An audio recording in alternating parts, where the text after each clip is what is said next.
Баршаңызға сәлем, сіздермен бірге дәрігер невропатолог Ақжарқын Ситқазықызы. Егер сізді балаңыз тыңдамай жатса, әртүрлі агрессиялық қылықтар көрсетіп, өзінің айтқан істеткісі келіп жататын болса, онда сіздің балаңызда кризистік кезең болуы мүмкін. Біздің балаларымыз белгілі бір жастарда кризис кезеңді басынан өткізеді. Ол көбінесе 1 жас, 3 жас, 7 жас, 13 жас және 17 жаста болады. Бұл кезде баланың мінез құлқы өзгереді. Бұдан қорықпаңыздар. Бұл видеода сіздерге кризистік кезеңнің басталғаны туралы 5 түрлі белгіні айтатын боламын. Және де осы кризистік кезеңнен жеңіл шығудың 8 түрлі жолын айтатын боламын. Сондықтан видеоның соңына дейін көріңіздер.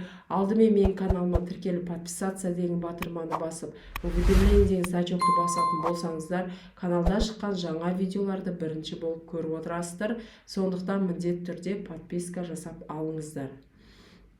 Ал енді кризистік кезең туралы сөйлесейік.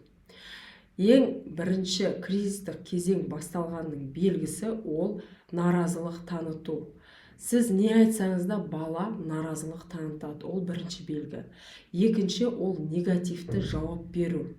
Кез келген нәрсеге бала негативно жауап береді, бұл екінші белгі. Үшінші белгі ол өзіндік ерік жігер және қыңырлық таныту. Яғни бала өзінің айтқанын істеткісі келеді. Не жасаса да өзінің айтқанын істеткісі келеді, бұл үшінші белгі. Төртіншісі ол ересек адамдарды тыңдамайды. Бұрын мысалы сіздің айтқаныңызды тыңдап жүрген бала аяқ асты тыңдамайтын болады. Қолыңды жу десе жумаймын, садикке барамыз десе бармаймын деп сізге жауап беру мүмкін. Бұл бізде төртінші белгі. Бесіншісі ол деспотизм. Ол дегеніміз истерика шақыру, айқайлау, жылау, әртүрлі жаңағыдай эмоционалдық белгілер беру. Бұл 5 белгі. Егер сізде осы 5 белгі бар болатын болса, сіздің балаңызда кризистік кезең басталды деген сөз. Одан қорықпаңыз, бұл кезеңнен бала өтеді, тек қана шыдамдылық, сабырлық керек. Енді бұл кризистік кезеңнен шығудың 8 түрлі жолын айтатын боламын. Бірінші жол, ол ата-ана өз позициясын ұстану керек. Мысалы, сіз бүгін болмайды деген нәрсе ертең де болмайды, арғы күнде болмайды, бір аптадан кейін де болмайды деген сияқты тұрақтылық болу керек сізде. Екіншісі, ол анасы тыйым салған кезде әкесі, апасы, атасы, жанұясындағы адамдардың барлығы анасымен келісу керек. Егер анасы бір нәрсе болмайды деп әкесі немесе атасы жақтасатын болса, онда ешқандай тәрбие болмайды. Бала әрқашан истерикамен өзінің дегеніне жетіп отыратын болады, және бұл қиын соңында өздеріңіз қиналасыздар. Сондықтан бұл екінші шығу жолы. Анасы не айтты, барлықтарыңыз келісіңіздер. Үшіншісі ол баланың мінез құлқы өзгергендігі жөнінде бір-бірлеріңізбен баланың көзінше жаңағыдай ұрысып, соны талқыламаңыздар. Өйткені егер бала оны тыңдап тұратын болса, ол балаға теріс әсер етуі мүмкін. Сондықтан сіздер баланың мінез құлқын түзеу үшін өз беттеріңізше, баланың көзінше емес, жеке сөйлесулеріңіз керек.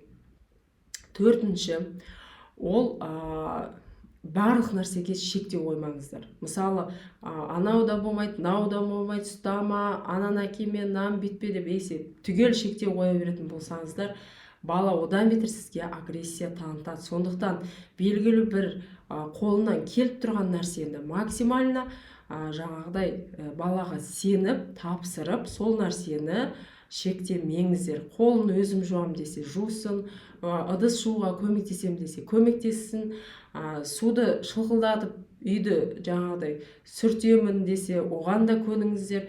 Главное, баланың жаңағыдай қадағалап тұрсаңыздар, онда балаға жаңағыдай соның өзі жеткілікті. Ол өзі істеп көру керек. Ол өзім деген кеудесінде жаңадан сондай личность болып қалыптасып келе жатқан белгі бұл. Сондықтан сәл шыдамдық танысаңыздар, бұл кезеңнен жеңіл өтесіздер.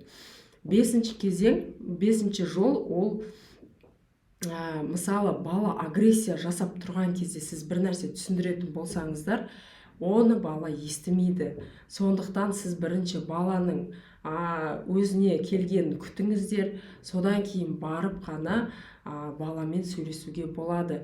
Немесе баланы алдап, бір өзінің ойыншығымен, сүйікті ойыншығымен ойнатып, көңілін бөліп, содан кейін барып балаға бір нәрсе түсіндірсеңіз болады.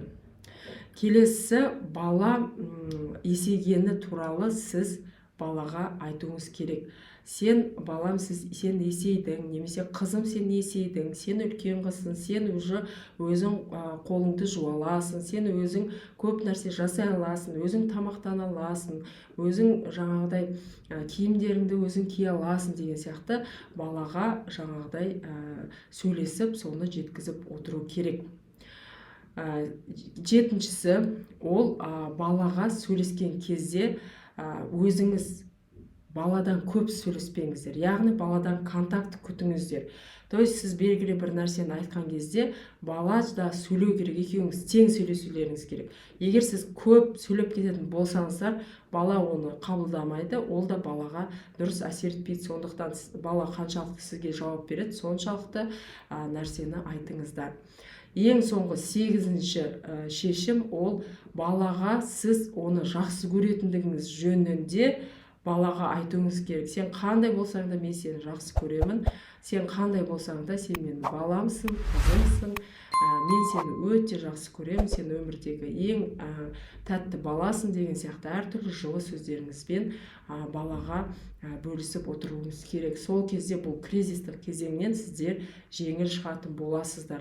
Бұл кезең ұзаққа созылмайды, біраз уақытта қайту керек. Егер осы рекомендацияның бәрін орындайтын болсаңыздар, сіздерде бәрі жақсы болады. Егер сіздерге видео ұнаған болатын болса, міндетті түрде лайк басып кетіңіздер. Сіздердің балаларыңызда кризистік кезең болатын болса, комментарияға бөлісіп кетіңіздер, видеомен бөлісіп отырыңыздар. Сіздермен бірге болған дәрігер-невропатолог Ақжарқын Сейтқазықызы. Қош сау болыңыздар, ауырмаңыздар.